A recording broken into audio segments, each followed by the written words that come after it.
اعوذ باللہ من الشیطان الرجیم، بسم اللہ الرحمن الرحیم۔ السلام علیکم ورحمۃ اللہ وبرکاتہ۔ کیا حال ہے جی؟ ٹھیک ہے، اللہ کا شکر ہے۔ وعلیکم السلام ورحمۃ اللہ وبرکاتہ۔ جی حاضرین، کہ جیسا کہ ہم نے آپ کو پہلے بھی ایک مرتبہ یہ بتایا تھا اور ہماری اور یہ ویڈیو بھی بنائی تھی کہ ابھی کے نا یہ 24 کے اندر انڈیا کے نا یہ الیکشن کا یہ آنے والے ہیں، تو انڈیا نے نا ایک نا یعنی کہ نا مودی نے ایک نا ایسا ڈرامہ کیا ہے، تو اس نے اپنے 3 کے نا افسروں کو نا خود ہی مروا کے اور یہ الزام لگا دیا ہے پاکستان کے اوپر، کیونکہ اس کو پتا ہے کہ میں اگر اس طرح اسے میں اور جو میں کروں گا تو تب ہی مجھے عوام کے نا ووٹ دے گی، اور اگر میں اس طرح نہیں کروں گا تو مجھے ووٹ کوئی بھی نہیں دے گا۔ اور اس کا یہ تفصیلی بیان جی حضرت کریں گے۔ جی حضرت۔ نحمده ونصلي ونسلم على رسوله الكريم، اما بعد فاعوذ باللہ من الشیطان الرجیم، بسم اللہ الرحمن الرحیم۔ سامعین محترم، ناظرین اکرام اور میرے عزیز بھائیوں، دوستوں اور بزرگوں، آج ہماری گفتگو کا موضوع ہے انڈیا اور اس کا الیکشن۔ انڈیا کے اندر الیکشن جیسے جیسے قریب آ رہا ہے تو انڈین حکومت جو مودی سرکار ہے وہ ایسے کچھ گھناؤنے کام کرنا چاہ رہی ہے جس کی وجہ سے لوگ اس کو ووٹ دے کر دوبارہ منتخب کر سکیں، اور اب انڈین عوام بھی اتنی بیوقوف نہیں رہی اور نہ ہی پاکستان کی عوام اتنی بیوقوف رہی کہ وہ ان باتوں کو نہ سمجھ سکے۔ انڈین عوام بھی سمجھتی ہے کہ مودی کیسا انسان ہے، اس کا سابقہ ریکارڈ کیسا ہے، اگرچہ اس نے حکومت میں بڑا وقت گزار دیا اور حکومت چلاتا رہا، حکومت میں بہت سے اچھے کارنامے اس نے اپنی انڈیا کے لیے کیے بھی ہوں گے، لیکن انسان کی جو فطرت ہے وہ کہتے ہیں کہ فطرت نہیں بدلتی،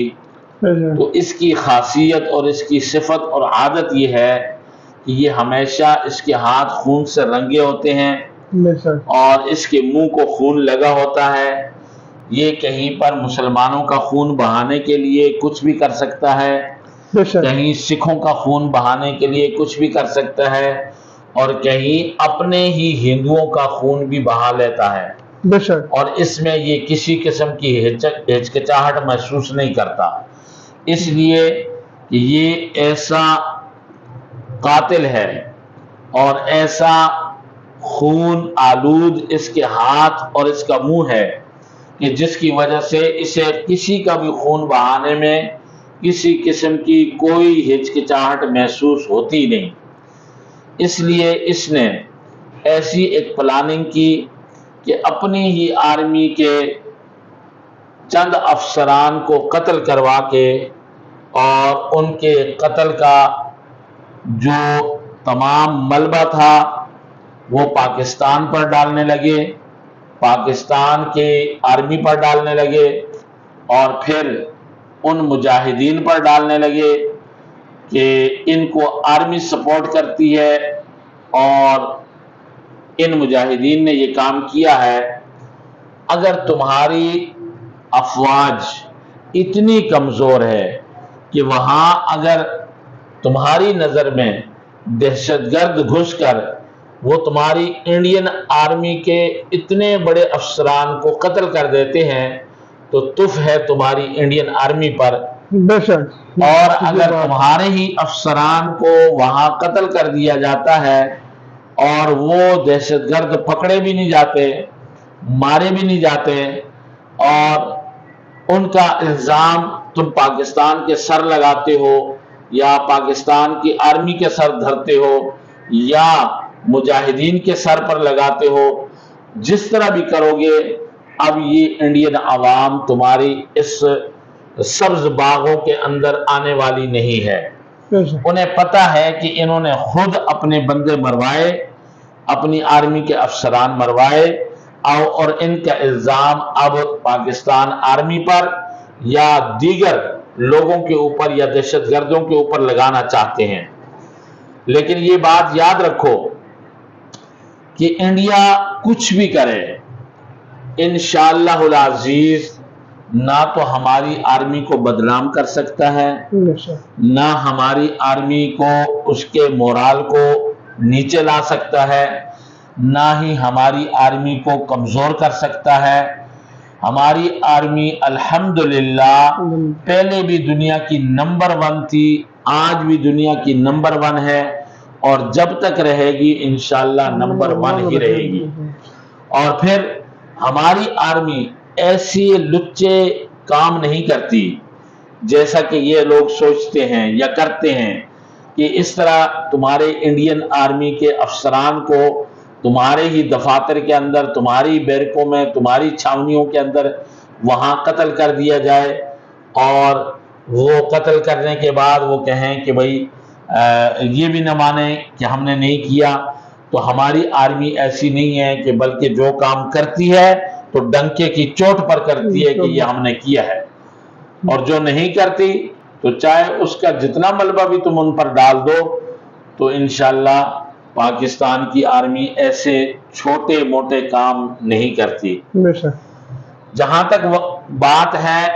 مجاہدین کی یا تمہاری نظر میں جو دہشت گرد ہیں ان کی بات ہے کہ انہوں نے آ کر قتل کر دیا،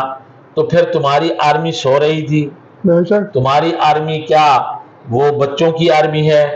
تمہاری آرمی کیا وہ دھوتیوں میں پیشاب کرنے والی آرمی ہے،